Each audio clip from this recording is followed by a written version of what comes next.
Hey everyone, welcome back.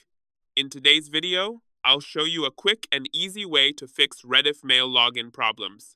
Let's get started. First, open the Chrome browser and search for Rediff Mail login. Click on the first result and open the website. Next, tap the three-dot menu at the top and select Delete Browsing Data to clear your cache.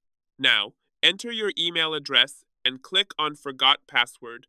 Type in your email ID and tap Next. You'll be prompted to answer a security question. Choose Answer the hint question and enter the correct response. After that, enter the verification code shown on the screen and click Next. Finally, create a new password, enter your email address, and tap Sign In. Your Rediff Mail password will be successfully reset. If this video helped you, please like, subscribe, and turn on the notification bell so you don't miss any future updates.